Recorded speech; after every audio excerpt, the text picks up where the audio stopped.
Primera de Pedro, capítulo 1, versículo 13 en adelante.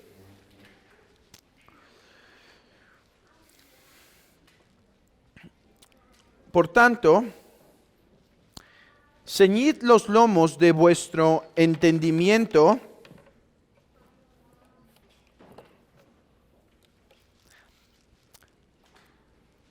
sed sobrios y esperad por completo en la gracia que se os traerá cuando Jesucristo sea manifestado.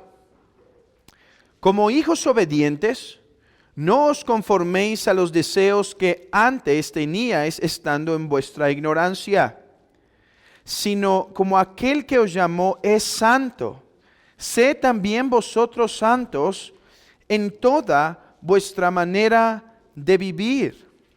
Porque escrito está, sed santos, porque yo soy santos. Y si invocáis por Padre a aquel que sin acepción de personas juzga según la obra de cada uno, conducíos en temor todo el tiempo de vuestra peregrinación, sabiendo que fuisteis rescatados de vuestra vana manera de vivir, la cual recibisteis de vuestros padres, no con cosas corruptibles como oro o plata, sino con la sangre preciosa de Cristo, como de un cordero sin mancha y sin contaminación, ya destinado desde antes de la fundación del mundo, pero manifestado en los postreros tiempos por amor de vosotros, y mediante el cual creéis en Dios, quien le resucitó de los muertos y le ha dado gloria, para que vuestra fe y esperanza sean en Dios. Habiendo purificado vuestras almas por la obediencia a la verdad, mediante el Espíritu, para el amor fraternal no fingido, amaos unos a otros entrañablemente de corazón puro, siendo renacidos no de una simiente corruptible, sino de incorruptible, por la palabra de Dios que vive y permanece para siempre. Podemos sentarnos.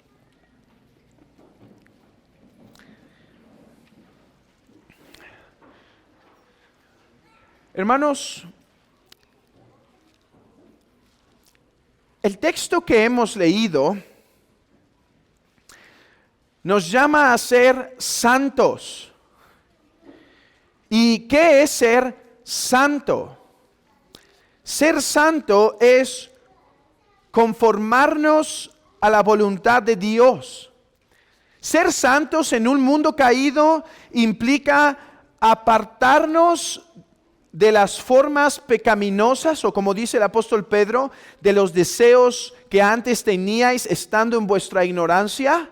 Eso es ser santo, apartarnos de esa forma de pensar, esa forma de vivir, esa forma de conducirnos, y no solo apartarnos de lo que es pecaminoso, sino al mismo tiempo conformarnos a la voluntad de Dios. Y da tres razones el apóstol Pedro por las cuales debemos santificarnos. La primera es, y es un argumento trinitario, la primera es porque ahora invocáis por Padre aquel que no hace acepción de personas. Ahora tienes un Padre santo y por lo tanto, si este Padre es santo y no hace acepción de personas, debes conducirte santamente. En segundo lugar, porque ya fuiste rescatado y comprado de la mala manera de vivir, no con cosas corruptibles como oro o plata, sino por la sangre preciosa de Cristo. Y en tercer lugar, porque hemos sido renovados por el Espíritu Santo, de manera que tenemos la gracia en el Espíritu, en Cristo, por la gracia del Padre, para poder ser santos. Ahora, lo interesante del apóstol Pedro es que su argumento comienza con la mente. Vean el versículo 13. Por tanto, ceñid los lomos de vuestro entendimiento, sed sobrios y esperad por completo en la gracia que se os traerá cuando Jesucristo sea manifestado. O sea, él está diciendo, apártense del mundo, y la forma en la que debemos comenzar a apartarnos del mundo, a ser santos, es ceñid los lomos de vuestro entendimiento. ¿Qué es esto de ceñid los lomos de vuestro entendimiento?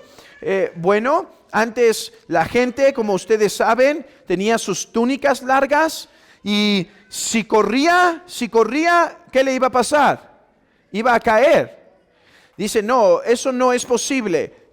Cíñete los lomos, o sea, tenía que agarrar su túnica de cierta forma y amarrarla a fin de poder correr. Y dice, eso hagan con sus pensamientos, sujétenlos, pónganlos en orden, porque ustedes tienen que vivir santamente, pero no pueden vivir santamente si no ponen sus pensamientos en orden. Bueno, ese es mi propósito en esta lección y quizá dos más. Ayudar a la iglesia de Cristo a poner sus pensamientos en orden en cuanto al tema de los roles en la familia, o más específicamente los roles en el matrimonio. He intentado hacer este curso de piedad en el hogar lo más práctico, tomando algún principio teológico, algún mandamiento en las Escrituras y exponiéndoselo a la iglesia a fin de que por la gracia del Espíritu Santo seamos confrontados con este patrón que Dios nos enseña y en la gracia que tenemos en el Espíritu podamos irnos conformando. Y ese sigue siendo mi propósito, ser lo más práctico posible. Nuestro propósito es conformar nuestras familias a la voluntad de Dios. Hermanos, liberarnos de nuestro concepto de la familia que la cultura, la psicología y la política de nuestros días nos ha dado. No obstante, aunque he intentado ser lo más práctico posible, hoy no puedo ser tan práctico. A ver, el tema de los roles en el matrimonio es sumamente práctico, ¿sí? Pero antes de llegar a los temas prácticos, que nos va a tomar un tiempo, no sé, 5 o 6 sesiones, primero tengo que lidiar con algo teórico o teológico, si se prefiere. ¿A qué me refiero? Hermanos, antes de empezar a hablar de los roles de la familia o los roles en el matrimonio, tenemos que hablar de el feminismo. El feminismo.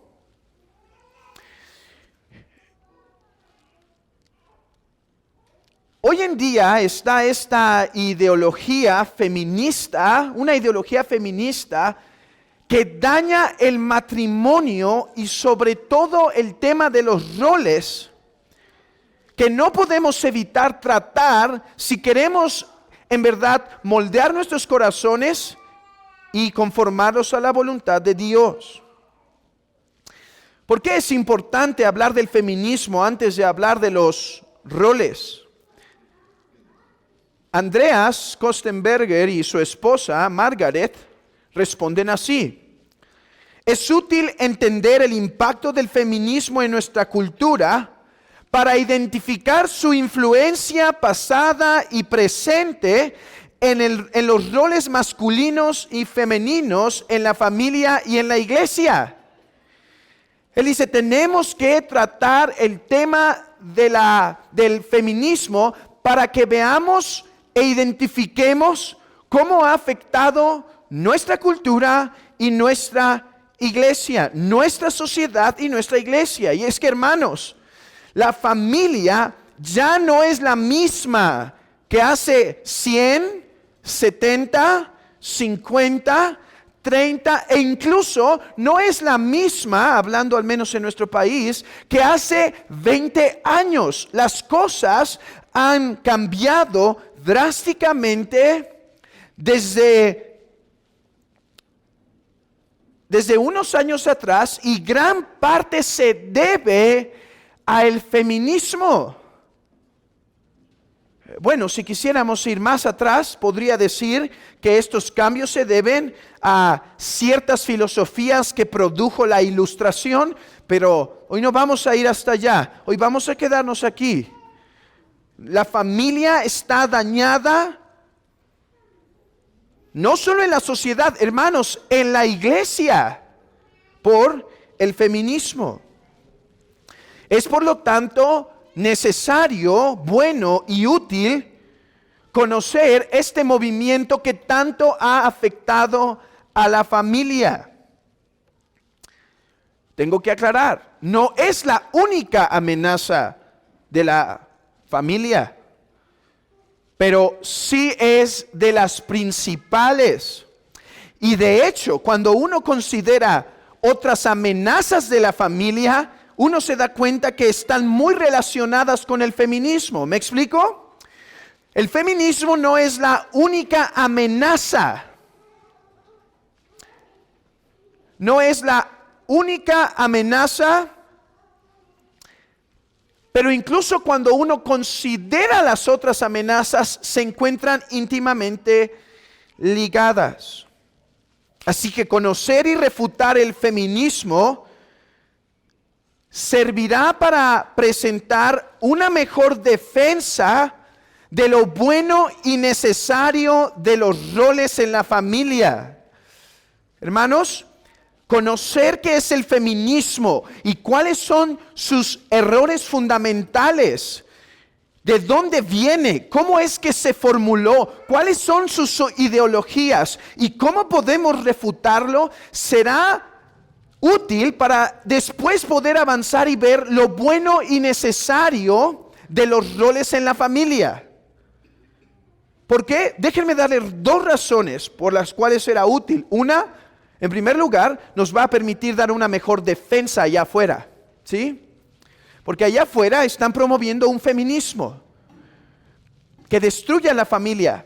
Pero las personas ni siquiera saben quiénes son sus fundadores, ni siquiera saben quiénes fueron sus idealistas y sus formuladores. Y poder conocer esto nos va a dar armas para defender la fe. Nos va a dar armas para oponernos a este movimiento. Y creo que eso me parece importante. Como iglesia debemos crecer en nuestra capacitación para defender la verdad escritural.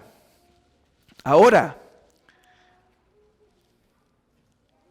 la segunda razón por la que será bueno conocer el feminismo, para tener una mejor defensa de lo bueno y necesario de la familia, es por causa de la misma iglesia.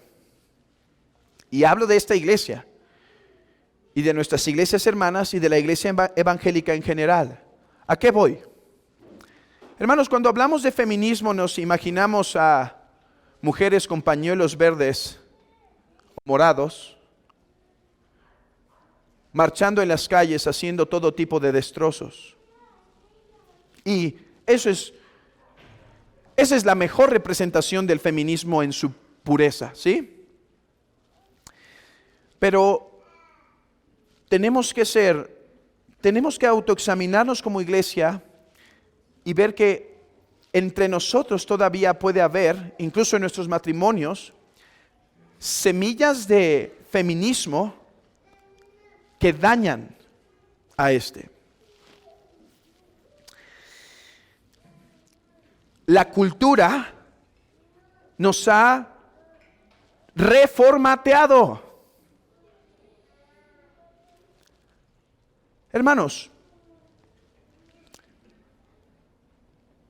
a través de música, películas, anuncios, literatura, el feminismo ha hecho su entrada a la cultura. Y sería ingenuo pensar que nosotros, aunque intentamos ser cristianos, no hemos sido afectados en una o en otra manera del feminismo. Déjenme intentar elaborar esto así. ¿Cómo es que hay tantos y tantas feministas en nuestros días? ¿Es acaso? ¿Por qué vemos marchas tan concurridas de esto del feminismo? Hermanos, no es porque las muchachas de 15, 20, 30 años y demás han leído las filosofías y los libros duros ideológicos de esta ideología feminista. No es que han leído la mera nata de esto, aquellos pensadores que se desprenden del marxismo y demás. No es que han hecho eso, es que por medio de la cultura y por medio de la sociedad, los pensadores, las élites intelectuales han logrado moldear las masas a través de los medios de comunicación, de las películas. ¿Por qué le ponen tanto interés a las películas de poner pensamientos e ideologías tan perversas? Porque hay una manipulación a través de eso. De hecho, las mismas noticias, tenemos que saber algo. Las noticias de hoy en día, lo que sea que nos toque a nosotros en nuestro país, CNN, Televisa, TV Azteca, no sé si hay más de los comunes, pero Fox, ¿no? Y cualquiera, ya tenemos que entender algo, ya no son noticias, ¿sí? Es otro medio de entretenimiento ya. Ya estos medios han sido hegemonizados, o sea, por decirlo muy coloquialmente, han sido comprados a fin de manipular las masas. Y hermanos, somos parte de esa cultura y es muy poco improbable que podamos decir yo no he sido afectado en lo absoluto. Así que, a fin de que estos temas que vamos a hablar después, de los roles, caigan en buena tierra en esta iglesia y en sus corazones, hermanos, es necesario primero limpiarnos del feminismo que seguramente ya nos ha afectado nuestra forma de pensar respecto al matrimonio. De hecho, si no hacemos esto, los pensamientos que van a estar viniendo a la mente de los oyentes cuando hablemos de los roles en la familia, e incluso esto afecta a los roles en la iglesia, vamos a escuchar pensamientos en el corazón como, qué exagerado, qué anticuado, qué machista, qué misógino, qué, o una palabra más común en medio de las feministas, qué patriarcal.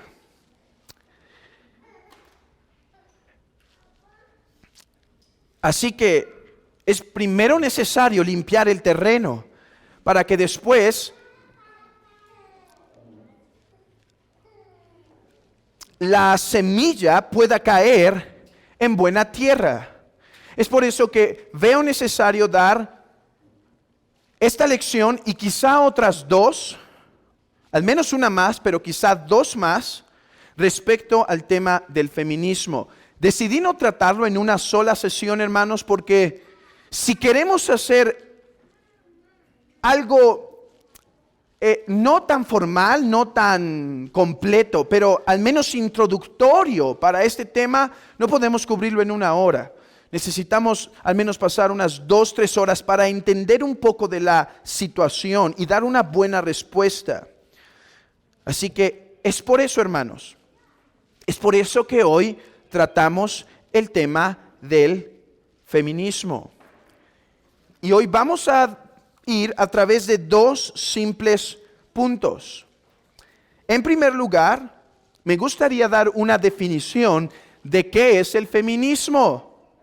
Porque para entender la refutación, primero se debe entender qué se refuta. ¿Qué se refuta?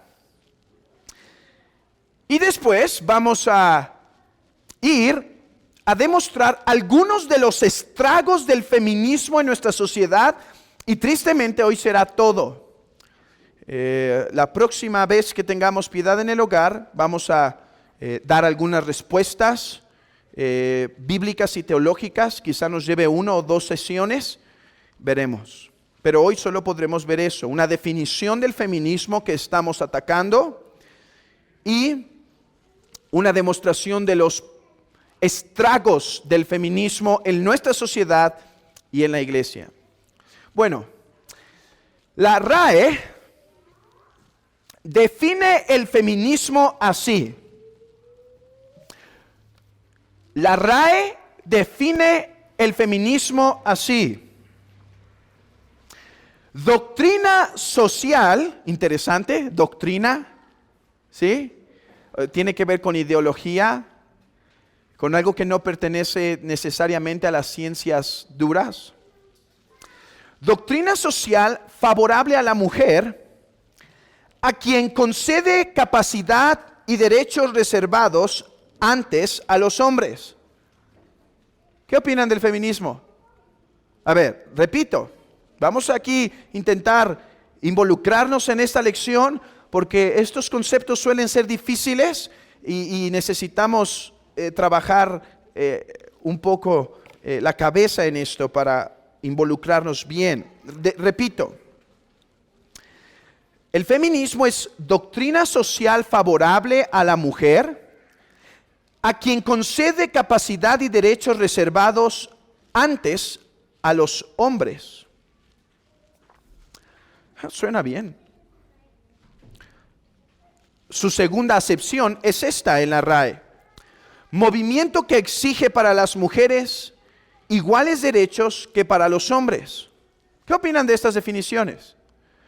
Bueno, a primera vista no parece que hay nada malo aquí, ¿no? A primera instancia, incluso como cristianos podemos decir que estamos de acuerdo con esto.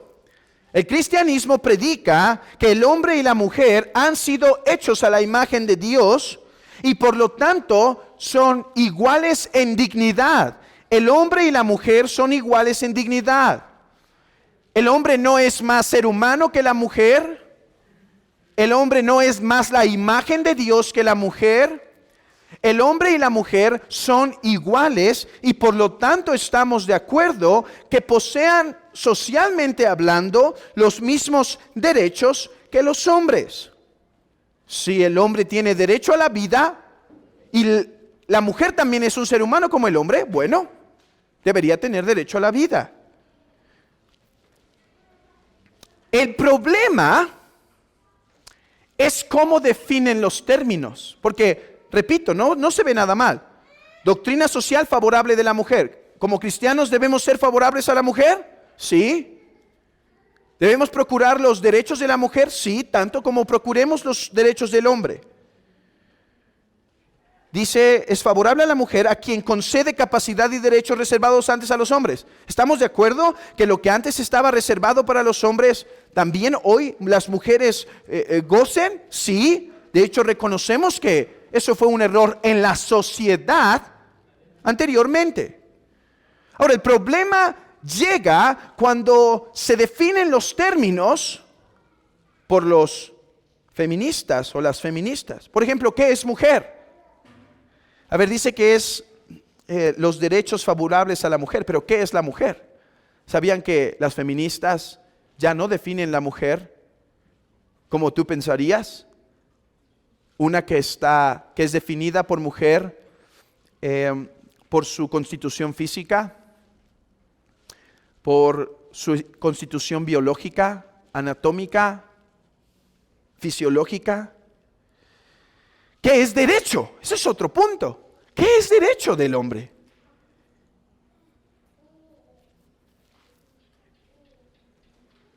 ¿Qué es derecho? Hermanos, esto es impresionante porque si se considera derecho, si se considera un derecho, un estado, digamos, que un hombre esté en un estado o en una posición alta, académica o social, en un estrato social alto, entonces, si eso se considera un derecho, la mujer debe recibirlo, pero eso no es un derecho, se llama competición. Ese hombre compitió para estar ahí. ¿Y qué es igualdad? ¿A qué se refieren con igualdad? En nuestros días a igualdad se referirían en algo así como no solo que la mujer pueda entrar, digamos, a cubrir un puesto político, sino que se le dé el cupo, ya que esté apartado para una mujer. Eso es igualdad según ellos. Ok. Entonces la RAE no es suficiente para definir esto porque deja todo muy ambiguo a los deseos del ideólogo o del filósofo según su propia decisión. Así que creo que algo que puede ser útil es hacer algo de trabajo histórico sobre el feminismo. Hacer algo de trabajo histórico.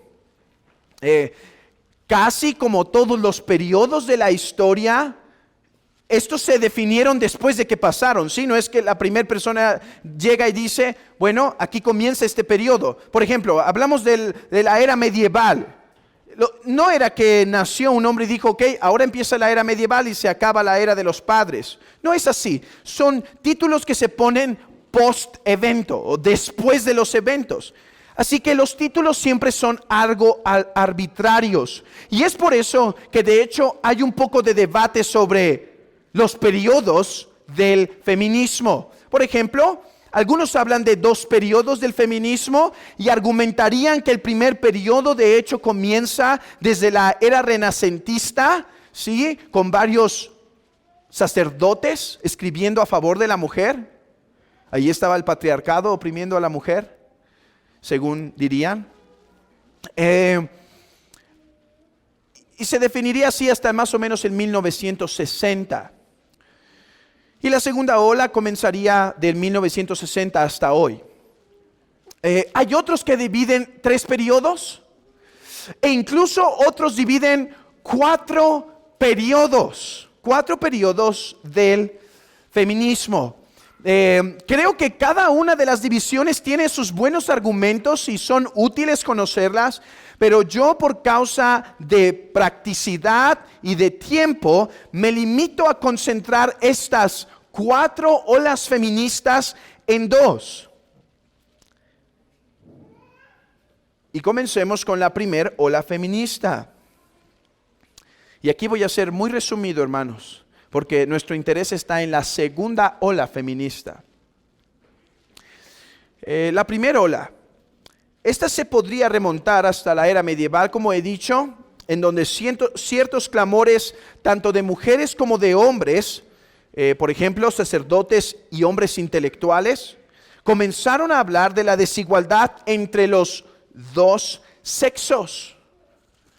Más formalmente, es por el 1800, donde escritos de algunos hombres y mujeres, por ejemplo, una mujer llamada Wollstonecraft y un hombre llamado John Stuart Mill, empiezan a manifestar reclamos a la sociedad por la desigualdad en cuestiones que se consideraban elementales de un ciudadano.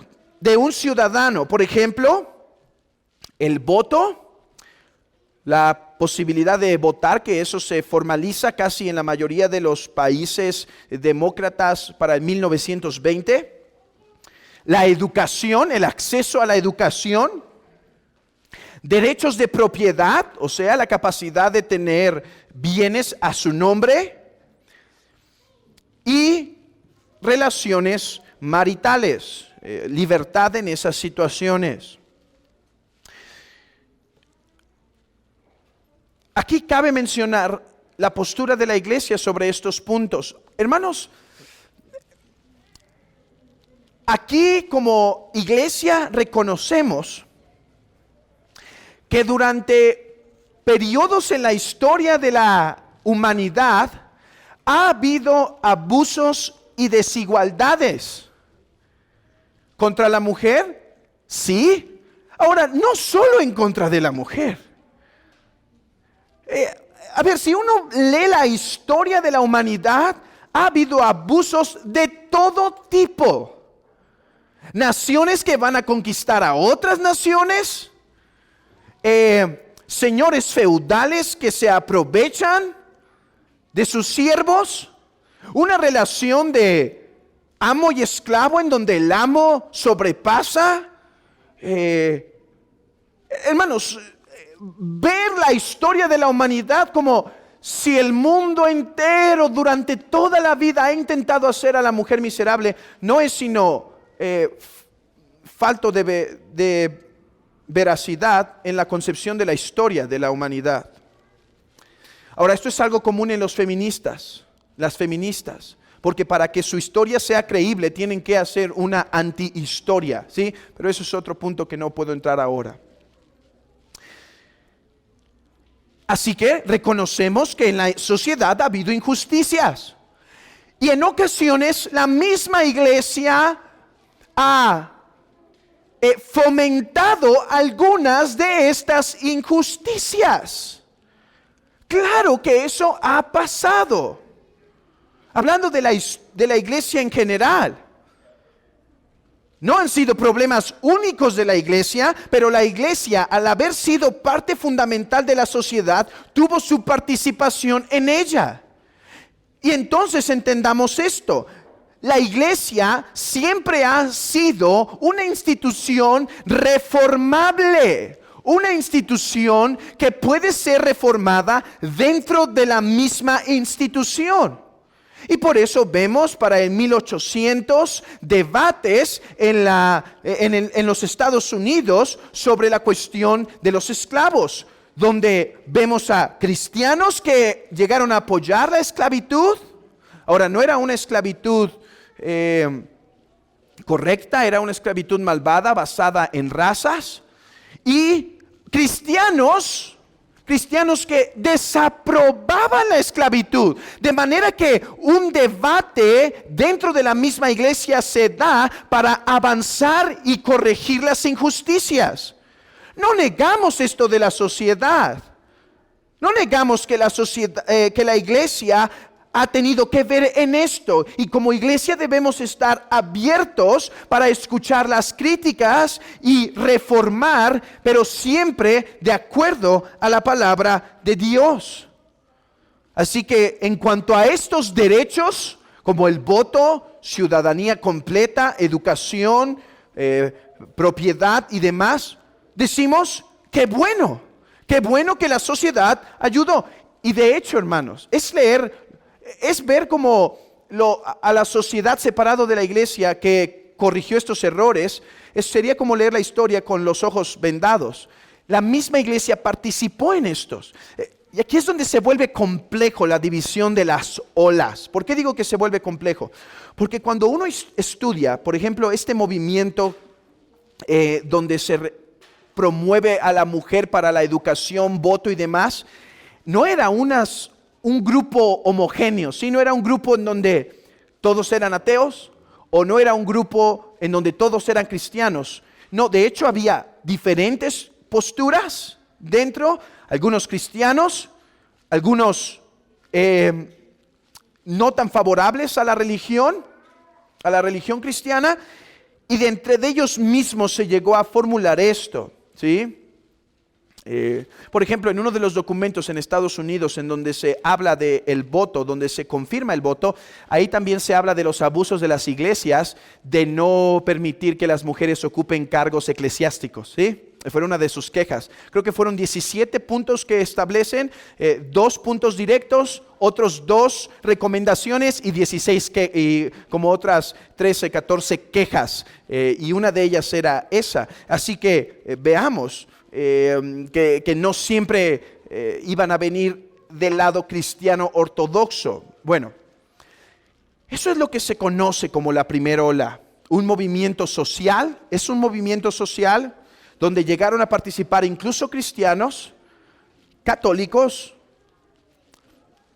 para la vindicación de la mujer en estas áreas. Ok, nuestro problema está con lo que se llama la segunda o la tercera o la cuarta ola.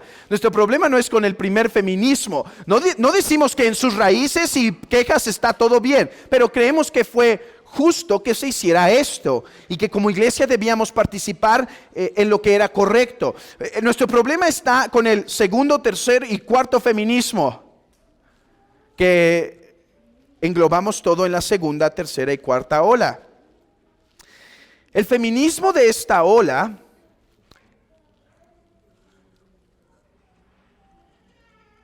es lo cual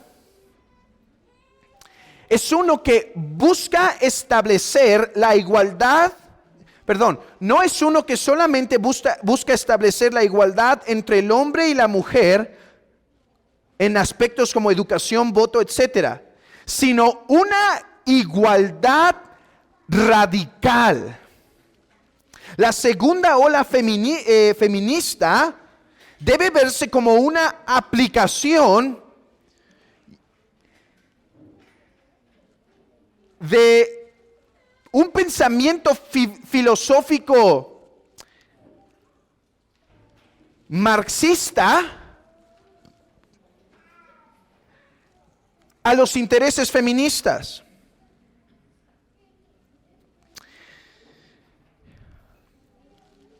Dice un autor, Friedan, una mujer, entiende en resumidas cuentas que la liberación de la mujer no fue otorgada con la victoria feminista en el terreno de los derechos civiles y políticos. Frienda se va a convertir en una de las más agresivas feministas en los 1960, 1970. Y ella dice, ok, la primera ola ya comenzó el movimiento, pero no es suficiente que tengamos votos, derechos maritales, derecho a propiedad, educación y demás. Algo todavía oprime a la mujer, según ella. ¿Qué es aquello que oprime a la mujer según este feminismo? Los aspectos culturales del rol femenino. Es decir, las reglas informales que la sociedad impone a la mujer, entre ellas, por ejemplo, el rol de ser esposa, ser madre, ser hija, ser mujer. Hermanos, vean esto conmigo, inténtelo digerir conmigo. La primera ola indica cosas que son buenas.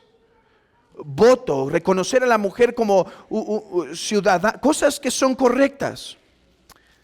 O que en sí mismas no son malas. Incluso cuando los que las elaboraron podían tener argumentos medio extraños, el resultado termina siendo algo que no nos oponemos como cristianos, que a la mujer se le reconozca como totalmente hecha a la imagen de Dios y se le dé derechos que son comunes al hombre y a la mujer. Pero la segunda, tercera y cuarta ola dice, es que el voto no es suficiente. A ver, déjenles platico, a veces no me gusta salirme de las notas porque ya saben que nos podemos desviar un poco, pero creo que aquí va a ayudar. Según esto, esta mujer empezó a identificar en las mujeres una tristeza común. Estoy haciendo la historia corta, ¿sí? Y entonces ella se dedica a hacer una investigación a profundidad. E investiga a las mujeres, ya tenían educación, ya tenían derecho al voto, ya tenían derecho a la propiedad y demás. Y decía, pero ¿por qué veo todavía a las mujeres tristes, desanimadas, desconsoladas? Entonces, el resultado de su investigación es este. De hecho, su libro se llama El Místique de la Mujer. Ahorita explico por qué se llama así. Y dice que en su investigación ella descubre que el problema de la infelicidad de la mujer era que no podía ser o hacer todo lo que el hombre sí podía. ¿Por qué? Porque había un molde social que decía que la mujer tiene que ser madre, tiene que ser esposa, tiene que estar en la casa. Y eso la hacía infeliz. Y dice, a ver, ¿han visto esas imágenes? ¿Han visto esas imágenes, por ejemplo esta que tenemos en nuestra pantalla? En donde la mujer se ve feliz, donde la mujer se ve feliz cumpliendo su rol femenino. Dice, es pura farsa. No pasa así en la sociedad. La mujer está triste, está deprimida por el mistiqué de la mujer. ¿Y qué es esto del mistiqué? Tiene una idea como, la mujer está oprimida por ese halo o ese pensamiento que está flotando al cual la mujer se tiene que ajustar. Por lo tanto, para que la mujer sea completamente libre, no hay que simplemente buscar los roles, el voto y la educación, sino hay que destruir los roles. Hay que destruir los roles en el hogar. Varios pensadores comenzaron a demandar derechos que eran dados a los hombres, los cuales eran indispensables para que la mujer fuera completa. Déjenme explicar esto con una feminista que es el ícono o la base intelectual del feminismo. Quizá la han escuchado. Su nombre es Simone de Beauvoir. Era una pensadora, si no me equivoco, francesa, bisexual, interesantemente, bisexual. De hecho, ella dijo, ok, voy a tener una relación contigo, un filósofo existencialista llamado Sartre. Dice, ok, voy a tener una relación contigo, pero tiene que ser libre sin ligaduras matrimoniales, porque esas me atarían para yo ser la mujer que debo ser, por lo tanto que sean como queramos, ¿sí? Y ella dijo esta frase muy conocida. De hecho, hermanas, escúchenla y vean si encuentran algo mal en ella. Y hermanos, hagamos lo mismo. Uno no nace si no se hace mujer. Uno no nace si no se hace mujer. ¿Qué opinan de la frase? ¿Suena bonito? A primera vista como que suena bonito, ¿no? Decir, la mujer se confirma cuando enfrenta al mundo, ¿sí? Alguien podría interpretarlo así. O sea, es mujer, pero concluye el coraje de la mujer a través de sus acciones. Bueno, no era lo que quería decir Simone de Beauvoir con esto. Déjenme leer la frase completa. Uno no nace si no se hace mujer. Ningún destino biológico, psíquico o económico define a la figura que el humano femenino toma en la sociedad. Vean, humano femenino, ya no es la mujer. Es la civilización como un todo que forma este producto intermedio entre el hombre y el eunuco y que es llamado femenino. ¿Qué está intentando decir esta mujer? Aunque no le guste. ¿Qué estaba intentando decir esta mujer? Ella decía, nadie nació como hombre y mujer. Todos nacemos como personas, cualquier cosa que eso signifique.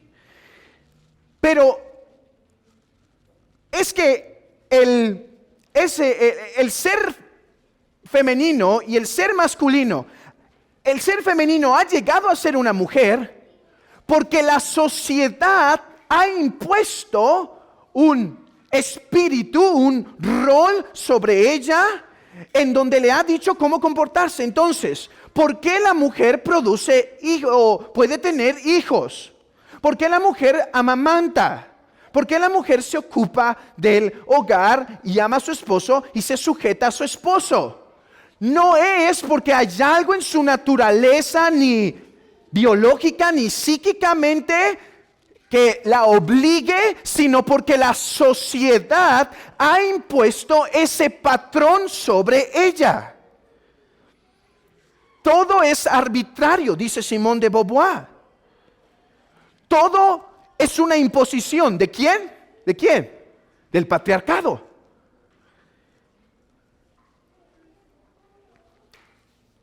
Realmente la mujer podría llegar a hacer lo que quisiera. Todo depende de lo que ella se determine a hacer. Ahora, si la mujer permanece inferior y no se rebela contra lo que Marx hubiera llamado la burguesía y ahora ella llamaría el patriarcado, entonces siempre será sujeta y sometida. Pero si despierta y si rompe estos estigmas, estos roles impuestos por la sociedad, logrará vencer.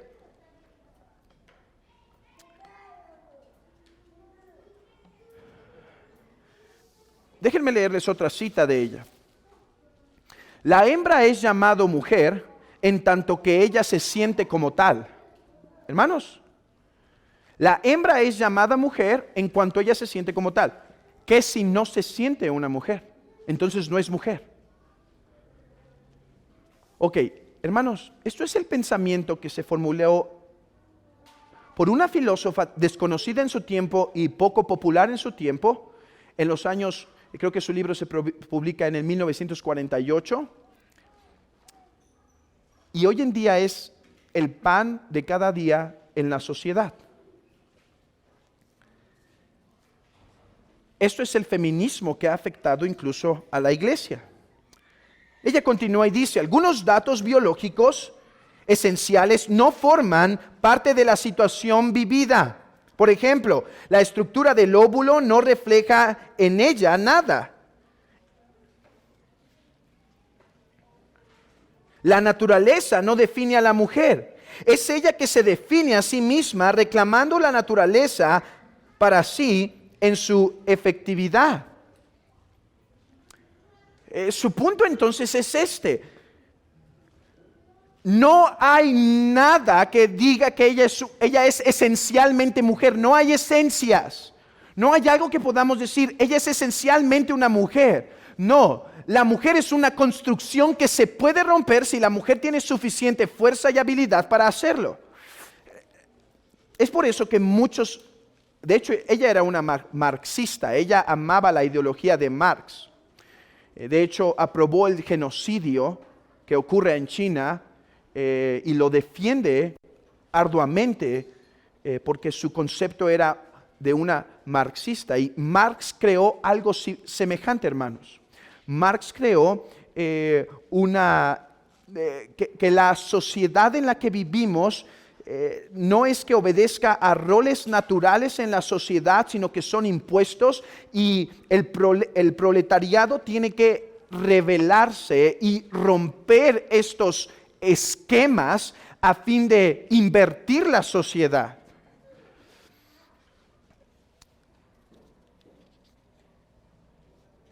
¿Y hasta qué punto querían la libertad? Bueno, déjenme leer a otra feminista. Igual o más agresiva que Simone de Beauvoir. Ella se llama Shulamit Firestone.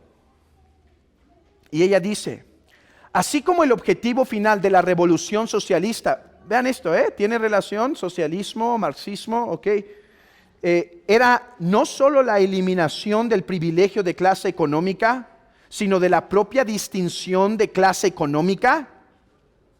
El objetivo final de la revolución feminista debe ser, a diferencia del primer movimiento feminista, escuchen, no solo la eliminación del privilegio masculino, sino de la propia distinción del sexo.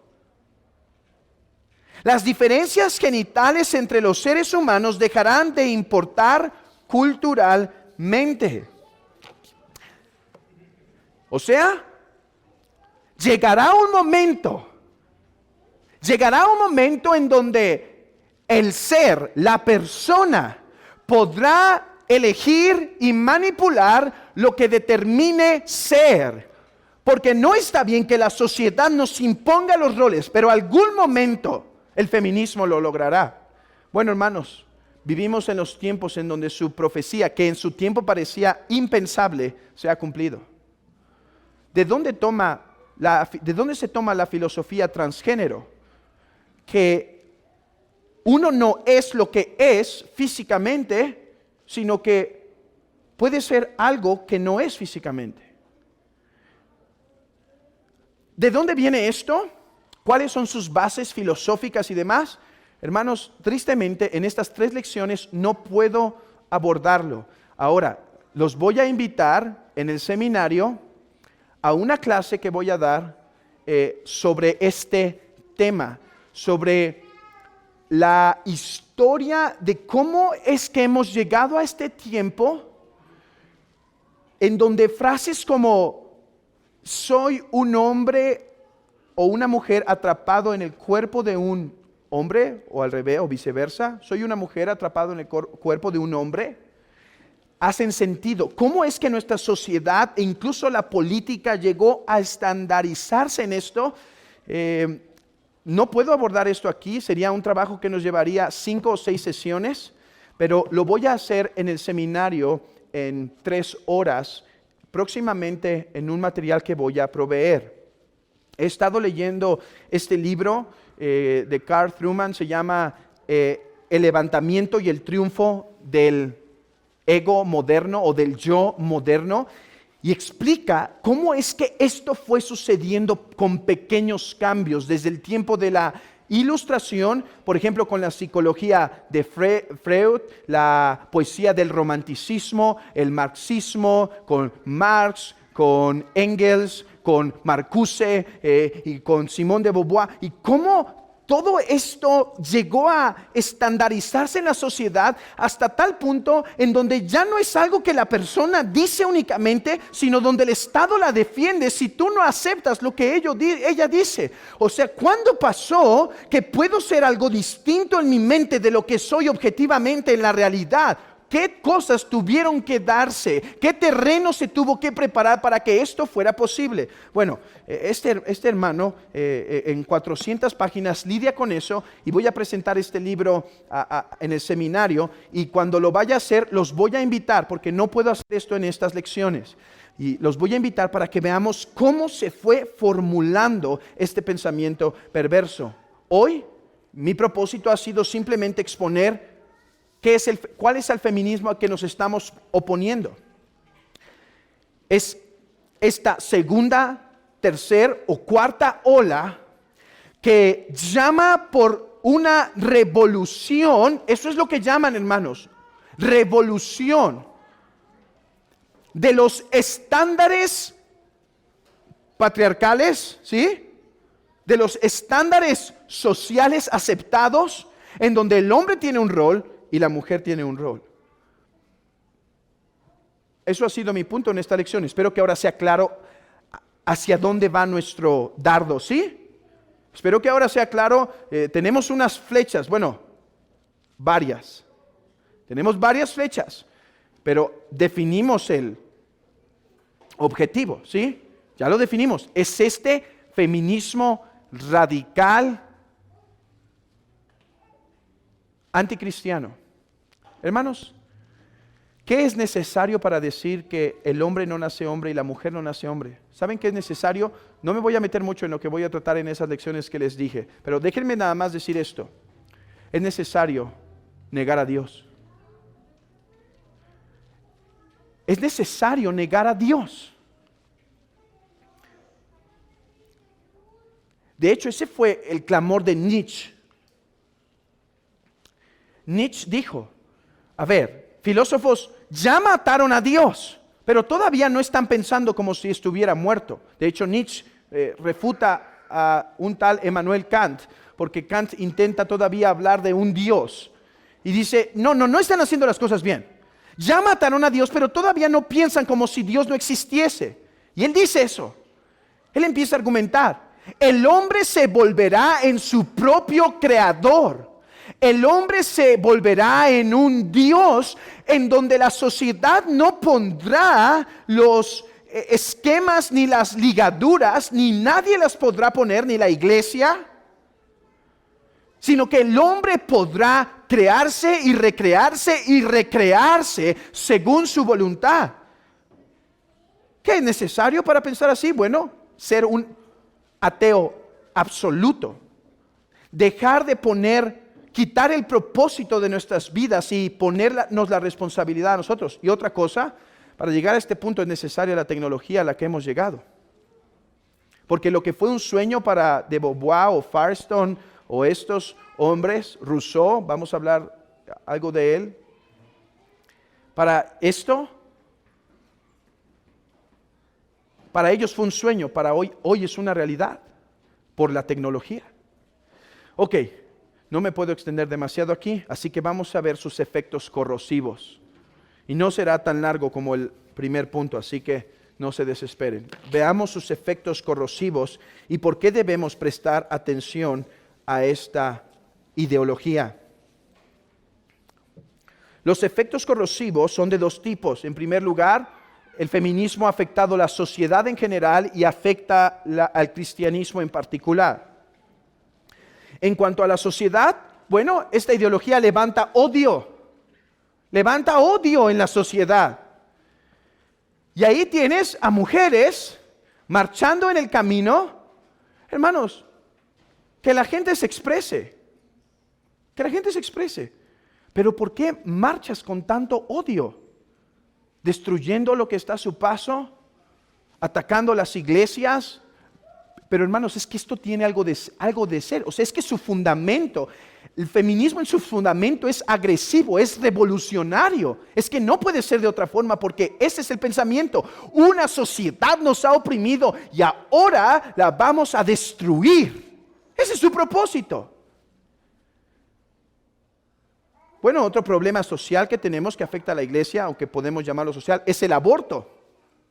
¿Saben que eso es lo que dijo Simone de Beauvoir que era necesario para que la mujer llegue a ser lo libre? Porque, a ver, la mujer tiene una desventaja física, dice ella. Porque el derecho a tener relaciones íntimas debe ser libre. De hecho, debe verse como el acto de beber agua. Debe verse como un acto natural que debería ser hasta visto en las calles sin tanto problema. De hecho, hay un artículo muy feo, o un libro muy feo, o sea, muy crudo, en donde habla donde desmitifica aquella utopía del socialismo que decía, no, cuando esté el socialismo verán que las mujeres serán libres y ya no serán vistos como objetos y ya no serán vistos como objetos sexuales. Bueno, este libro desmitifica eso y demuestra cómo en la URSS se volvió la cuestión sexual, la mujer perdió cualquier dignidad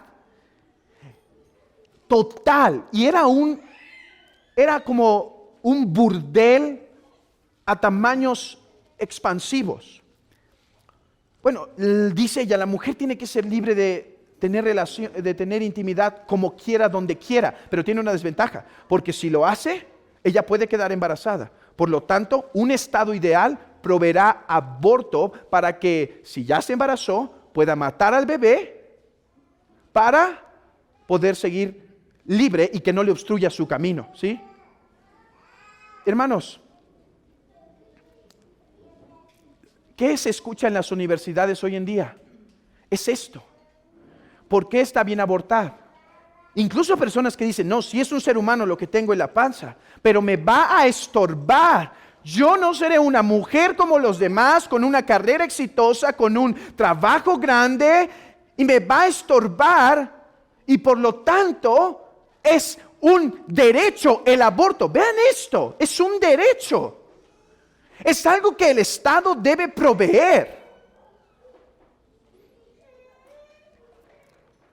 Además, afecta a la sociedad porque oprime a la mujer que está contenta con ser una mujer bíblica. O yo le llamé una mujer tradicional. La oprime.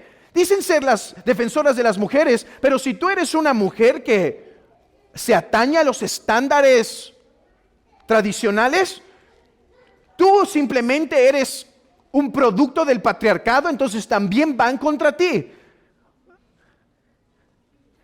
Por otro lado, hermanos, ¿saben que socialmente fueron estas mujeres que promovieron mucho la educación del gobierno? Porque, a ver, una cosa es que una mujer aborte, pero ¿qué tal que si quiero tenerlo? El Estado me debe proveer con guarderías y educación estatal para que yo le pueda ir a dejar al niño y seguir siendo una mujer libre.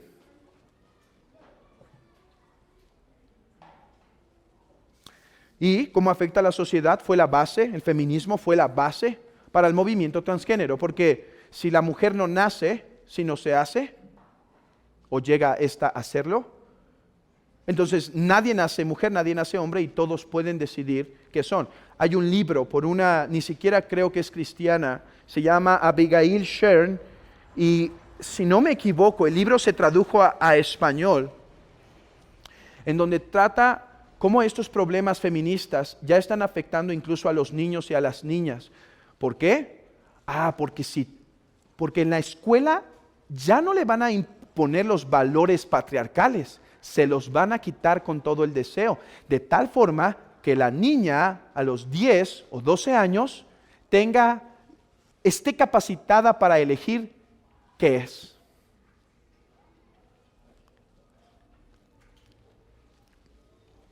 Dice Kostenberger, el movimiento feminista ha alterado irreversiblemente la manera en que la persona piensa de sí misma y de otro aspecto y de otras respecto a lo que significa vivir en nuestra cultura como hombres y mujeres.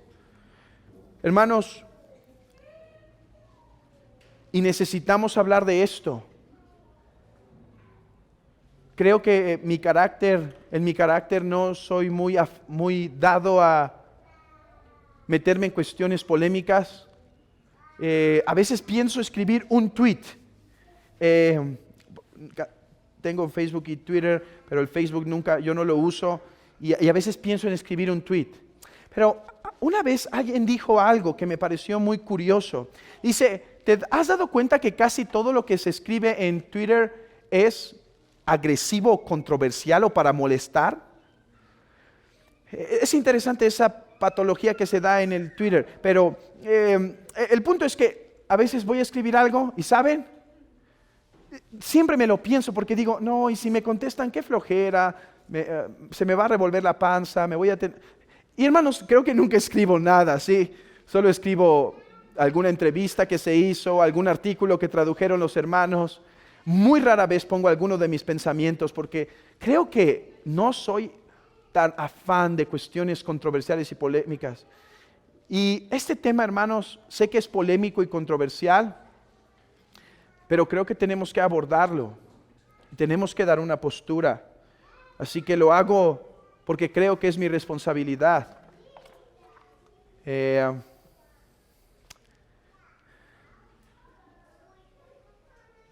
La psicología de nuestros días va a decir, no hagas nada de lo que no te sientes completamente feliz. Hermanos, las palabras de antes eran contrario. Haz lo que te corresponde, incluso si no te hace feliz.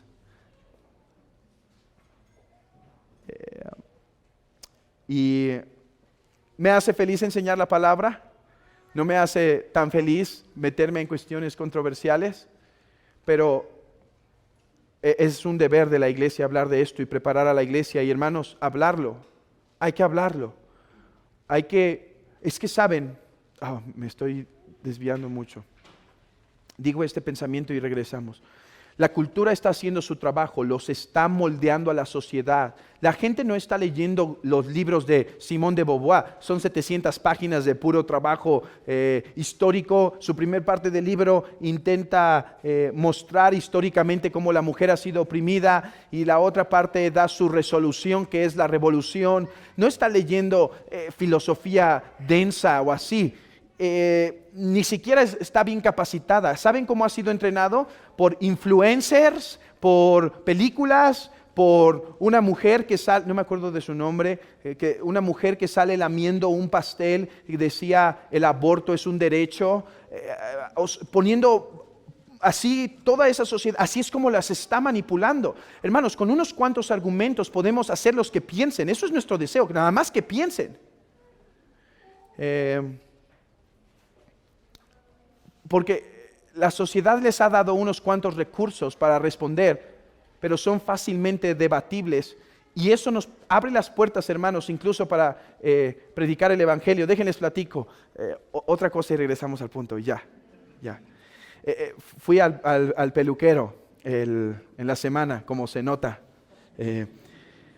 Y estando con el peluquero, llevé el libro porque es un muchacho que es muy muy buscado en la peluquería y a veces te tarda tiempo, ¿sí?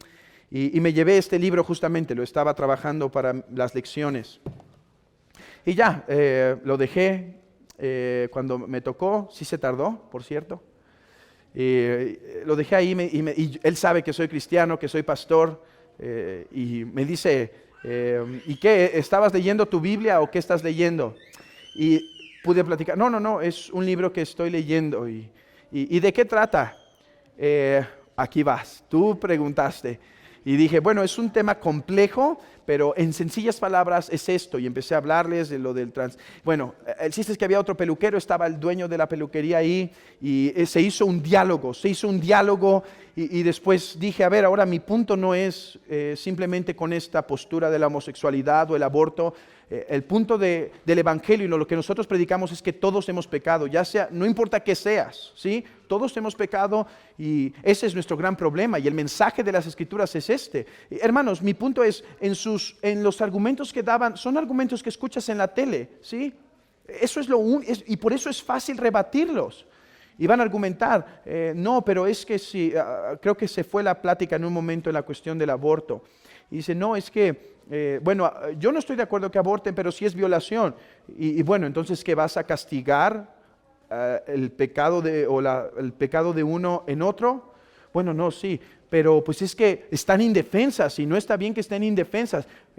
Bueno, pero ellas pueden hablar, pero nosotros estamos hablando por aquel que no puede hablar. O sea, ¿por qué tienes derecho a matar a un ser humano? A un ser indefenso. Y hermanos, mi punto es, tenemos que hablar de esto en nuestra sociedad, provocarlo, sacarlo, porque tenemos que ser luz, y por eso es que estoy tratando estos temas aquí. Ok, pasemos al siguiente punto.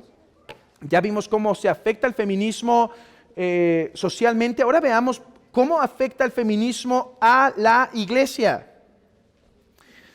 Ahora, que el feminismo afecte a la iglesia no es un accidente, ¿sí? No es que, bueno, es que iba yo derecho, te cruzaste iglesia y te tocó. No, hermanos. Fundamentalmente en el pensamiento feminista, la iglesia es uno de sus objetivos. Déjenme leer esto. En la filosofía de estos hombres, se argumenta que las estructuras sociales son las que han puesto los límites a las mujeres, y es la iglesia una de las principales promotoras de los límites. Por lo tanto, hay que destruirlas. Por eso es que en estas luchas pacíficas, hermanos, en Chile, por ejemplo, prendieron toda una preciosa catedral. Claro, era una catedral católica y no estamos de acuerdo con el catolicismo, pero hermanos, van en contra del símbolo de la religión, no importando cuál símbolo sea. ¿Cuál religión sea? Van contra la iglesia y la familia. Hermanos, tienen que destruir la iglesia y la familia para lograr ser lograr ser tan libres como quieren. Mientras no destruyan la iglesia y la familia, no podrán. Ahora, ¿qué problemas nos ha dado el feminismo? Aquí simplemente los menciono. Por ejemplo, hermanos, tenemos el problema del feminismo religioso.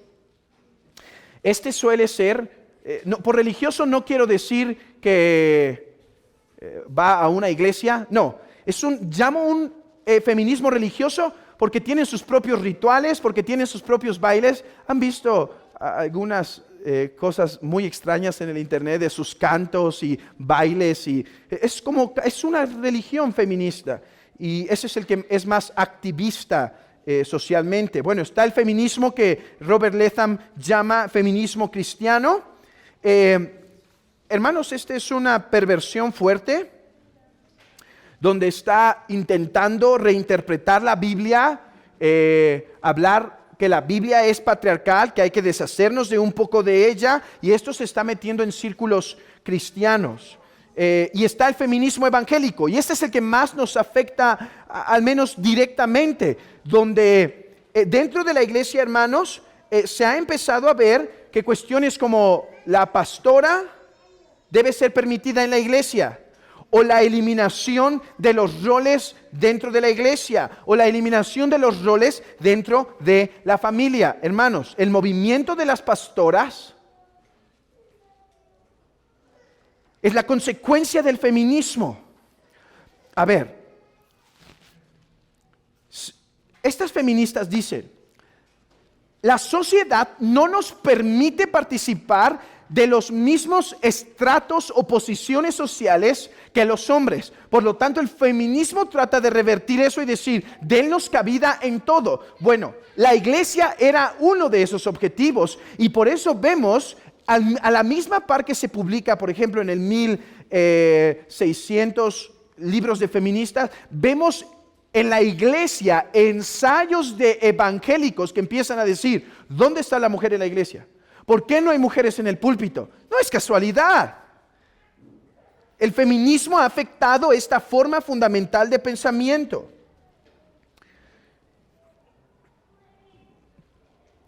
Dice una autora, el feminismo propuso un rechazo completo del paradigma judeocristiano para los roles relacionales y las estructuras sociales masculinos y femeninos, como también los conceptos de Dios.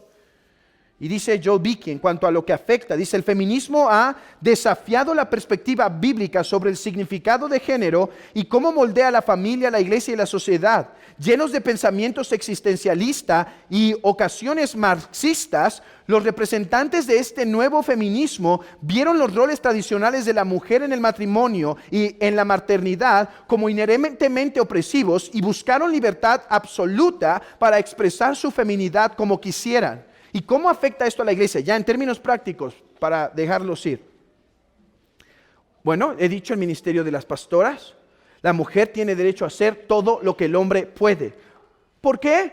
Porque la mujer no se define por su biología, sus cromosomas. La mujer no tiene una definición, se hace. Por lo tanto, ¿cuál es la distinción entre que un hombre puede ser? No, hermanos, vean el pensamiento. ¿Por qué dices que un hombre sí puede estar en el púlpito y una mujer no? Si yo digo que yo puedo ser lo que quiero. 2, desorden en la familia. Hermanos, ¿hasta qué punto la mujer se está empoderando en el hogar? Y no va a ser como tú quieras. Y yo también tengo aquí autoridad. Y yo voy a hacer lo que yo determina en última instancia. Y yo soy libre. ¿Y por qué, hermanas, por qué hay tantos problemas en la iglesia hoy? Que la mujer dice, no, yo quiero seguir trabajando. ¿Por qué me irrumpes mi desarrollo como persona? ¿Y quién te dijo que una carrera o un trabajo es lo que te determina desarrollando como una persona? Hermanos, es que nos lo hemos tragado. De hecho, hay estudios científicos, estadísticas, donde se demuestra que no es más feliz una mujer que tiene éxito en la carrera que una madre que tiene que cuidar a sus hijos en el hogar. Es que Dios hizo a la mujer de tal forma que encuentra su plenitud en cumplir su rol. Pero si no hay un Dios y si lo matamos, como decía Nietzsche, entonces claro que eso la hace infeliz. Por eso hay crisis matrimoniales, donde la mujer no está respetando su rol, donde la mujer dice al esposo, hoy te levantas a hacer la comida porque eso es tú, podemos cambiar roles en cualquier momento. Yo no tengo ningún problema en cocinar. Digo, pobre de mis hijas. De hecho, me gusta, ¿saben? No lo hago bien, pero me gusta. Y si me da hambre, hermanos, no me falta imaginación para abrir el refri. No prometo que la cocina queda limpia, ¿sí? Eso es otra cosa. No se me han caído las manos cuando ha habido necesidad de lavar trastes, ¿sí? O cuando ha pasado la no deseable situación de cambiar pañales.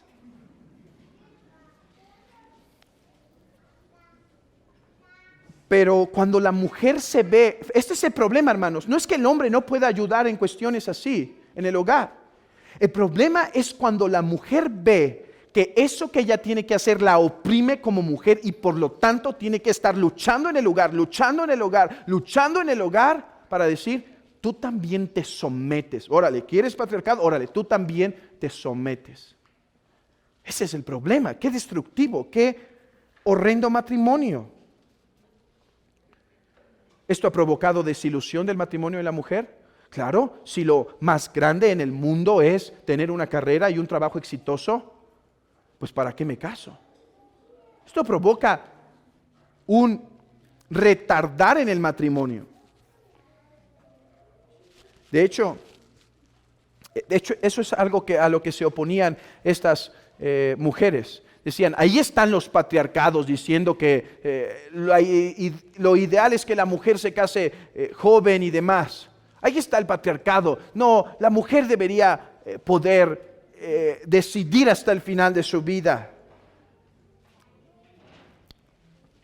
Bueno, mala educación de los hijos, estableciendo esto, viendo riñas en el hogar, viendo una mamá insatisfecha por no alcanzar lo que el mundo dice. Hermanos, y esto se ha metido a los tuétanos de la iglesia. Quizá en esta hay que examinarnos, pero ¿saben qué se ve en las redes sociales?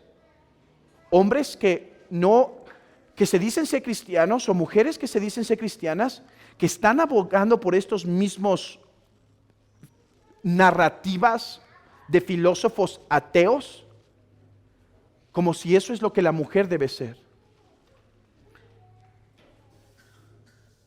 Y además levanta descontentamiento en las mujeres.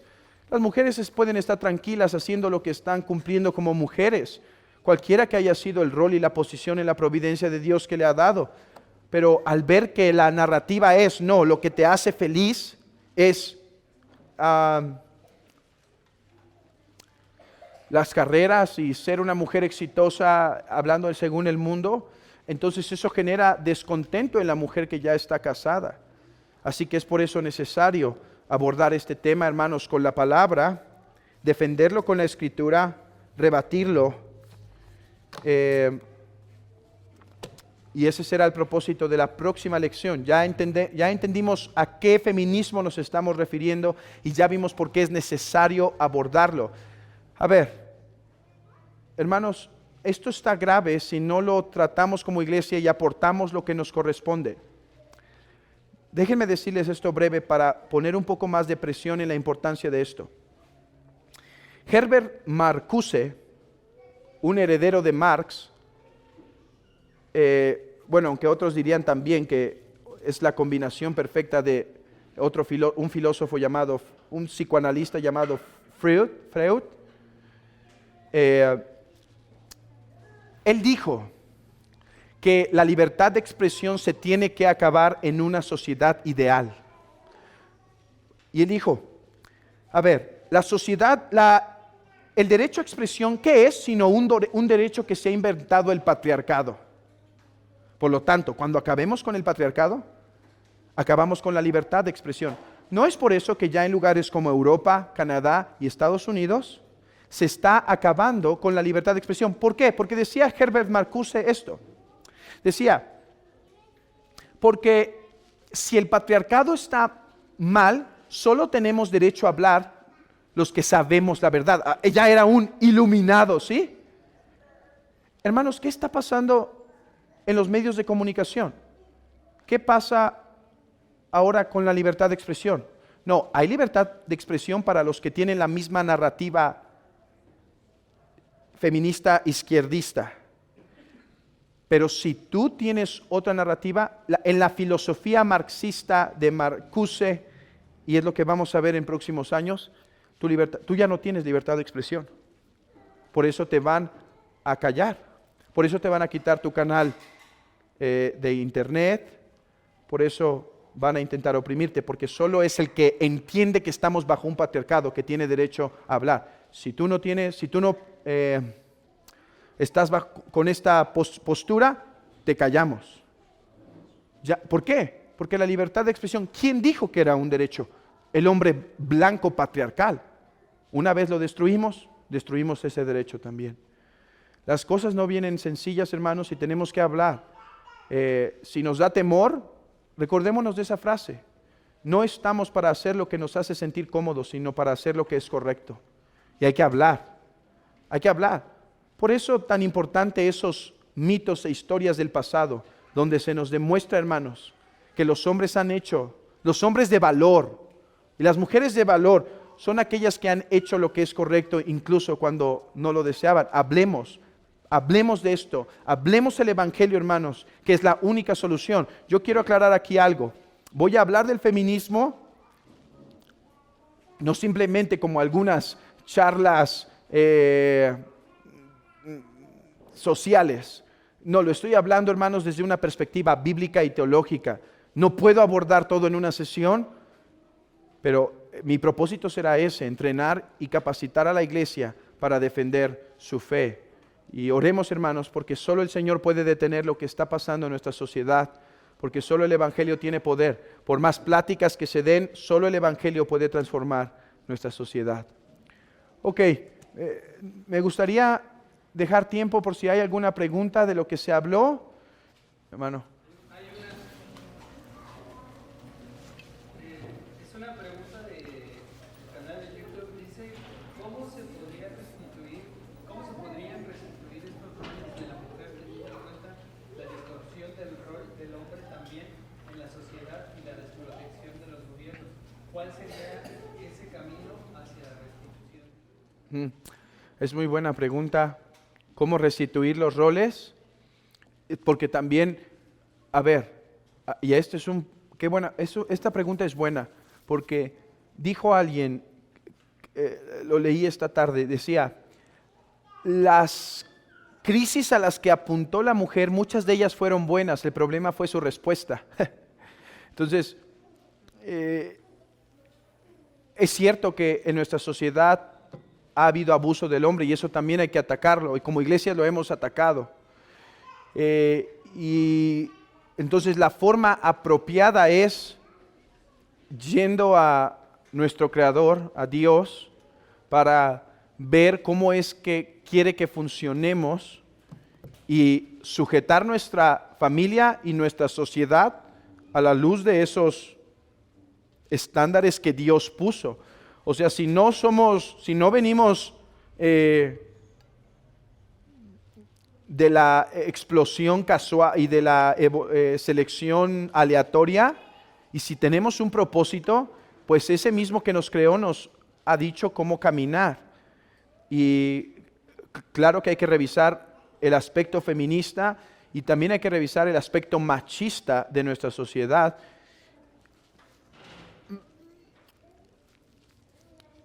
El problema es que tenemos que intentar ser lo más honestos, porque si ya venimos con una narrativa diciendo, no, es que hay un patriarcado y todos pensamos como un patriarcado, es el problema y hay que renovar. Por eso dice Pablo, transformaos por medio de la renovación de vuestro entendimiento. Entonces es a través de las escrituras que, hay otras formas de argumentar. Hay libros incluso de no cristianos que abogan por la defensa de la familia porque la reconocen como el núcleo más básico para la estabilidad social, sin la cual no habría sino caos. Y eso es lo que está pasando en nuestra sociedad. ¿Por qué hay tanto caos y tanto desorden en nuestra sociedad? Porque la familia está destruida, hermanos.